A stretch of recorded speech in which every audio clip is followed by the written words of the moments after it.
For the past 2 years, the Surface Book from Microsoft has been my most coveted notebook computer.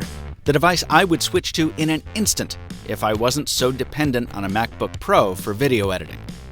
Well, not anymore. My new favorite non-MacBook to drool over is the Surface Book 2. And it's a much bigger upgrade than it might first appear. I'm MrMobile, and these are my first impressions from a 2-hour hands-on.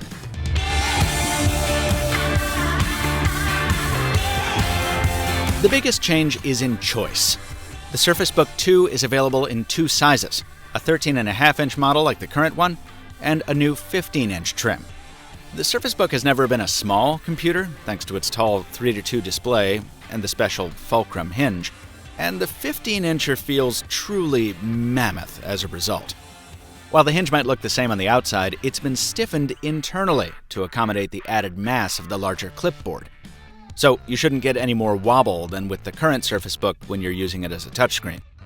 Microsoft says it's reduced the time it takes to eject the clipboard too, but to me the difference was negligible. The net result is a Surface Book that, in both sizes, sticks firmly to its roots. The clipboard itself is a self-contained PC with a display that can register over 4,000 levels of pressure sensitivity, so you can use it with the Surface Pen.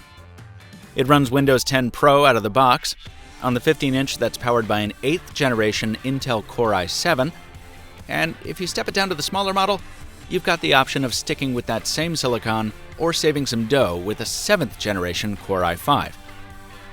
Drop the clipboard into the keyboard dock, and on the higher-end models, you get an upgraded graphics processor with between 2 and 6 gigs of dedicated memory. That'll help when you're running 3D-heavy programs, video editors, and games. You also get a backlit keyboard with key travel only slightly shallower than last year, and you get access to a whole bucket full of batteries. Approximately 80 watt-hours combined in the big one, and 70 watt-hours in the junior book. Microsoft says you should be able to squeeze 5 hours out of each in tablet mode and 17 hours when docked. Between you and me, that seems outrageously optimistic, probably because it's the result of a looping video test, but we'll have to wait for the full review to see if it pans out. Speaking of, subscribe to the MrMobile on YouTube so you don't miss it. That's a ton of power under the hood, but my favorite features are visible right on the surface. See, unlike Apple, Microsoft isn't interested in courageously pushing the envelope by stripping its laptops of ports that professionals still use. So, both new Surface Books come with 2 full-size USB-A plugs, an SD card reader, and a new USB-C port that works for both data transfer and charging.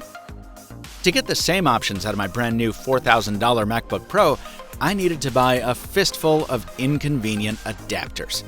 While Microsoft did have to ditch the display port to make room for USB-C, I think the trade-off is well worth it. Are there decisions here that might give people pause? Yes. As beautiful as this design is, it's basically unchanged from the very first Surface Book, so some might find the aesthetics a bit stale.